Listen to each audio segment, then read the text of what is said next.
जयपुर में शहीद स्मारक पर चल रहे धरने के दौरान राष्ट्रीय लोकतांत्रिक पार्टी के संयोजक और नागौर सांसद हनुमान बेनीवाल ने राजस्थान पुलिस की एसआई भर्ती में फर्जीवाड़े के मामले पर सरकार को खुली चेतावनी दी। उन्होंने कहा, अगर जल्द दोषियों पर सख्त कार्रवाई नहीं की गई तो आरएलपी अब दिल्ली की ओर कूच करेगी। बेनीवाल ने कहा, एसआई भर्ती परीक्षा में बड़े पैमाने पर धांधली हुई, जिससे प्रदेश के युवाओं का भविष्य अधर में लटक गया। उन्होंने आरपीएससी की कार्यप्रणाली पर सवाल उठाते हुए उसके पुनर्गठन की मांग दोहराई। बेनीवाल ने वर्तमान भाजपा सरकार के साथ पिछली कांग्रेस सरकार को भी आड़े हाथों लिया। उन्होंने कहा कि दोनों ही दल युवाओं और बेरोजगारों के साथ छल कर रहे हैं। उपचुनावों में कांग्रेस की हार को उन्होंने जनविरोध का संकेत बताया। बेनीवाल ने कहा कि वो जुलाई में शुरू होने वाले संसद के मानसून सत्र में प्रदेश के युवाओं के मुद्दों को जोर शोर से उठाएंगे। उन्होंने कहा कि 25 मई को हुई युवा आक्रोश महारैली ने पूरे देश को झकझोर दिया और ये स्पष्ट कर दिया कि देश के बेरोजगार युवाओं के संघर्ष की अगुवाई राजस्थान करेगा।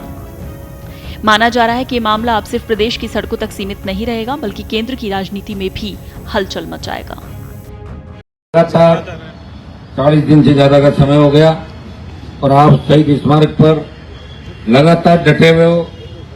गर्मी का मौसम चला गया, बरसात का मौसम चालू हो गया, लेकिन भीगती बारिश के अंदर, आंधी तूफान के अंदर भी आप इस भजनलाल सरकार के कानों तक आवाज पहुंचा रहे हो। कमिश्नरेट के सामने लगातार आपका बहुत बड़ा आंदोलन चल रहा है, जिस आंदोलन पे पूरे देश की नजर है, प्रदेश की नजर है और हर उस संघर्षशील नेता की नजर है जो ये देख रहा है इस आंदोलन का अंत क्या होगा। एसआई भर्ती और आरपीएससी पुनर्गठन को लेकर जो आरएलपी पार्टी ने इस आंदोलन का नेतृत्व करके जिस तरह जनता के बीच ताल ठोकी है, आखिर ये किस दिशा के अंदर जाएगा आंदोलन, जीत होगी, हार होगी या किधर जाएगा। और मुझे पूरा भरोसा है कि राजस्थान की सरकार को हम चुकाएंगे।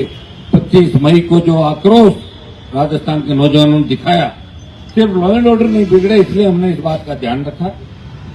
बाकी उस दिन बहुत कुछ हो सकता था, लेकिन नुकसान हमारे लोगों का हो जाता और हम नुकसान नहीं चाहते थे।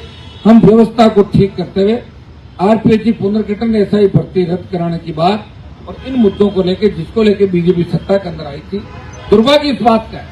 देखिए, आपके आंदोलन के परिणाम स्वरूप कांग्रेस पता नहीं कौन सी यात्रा निकाल रही है कि हमें कल के बाद इस प्रदेश में किस तरह प्रदर्शन करने और कहां करने, कैसे करने, आपको मुस्तैद रहना है।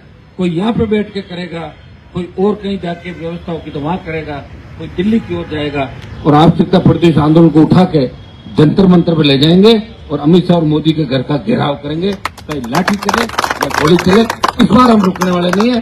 और इस आंदोलन के बाद अग्निवीर का आंदोलन भी हम करेंगे।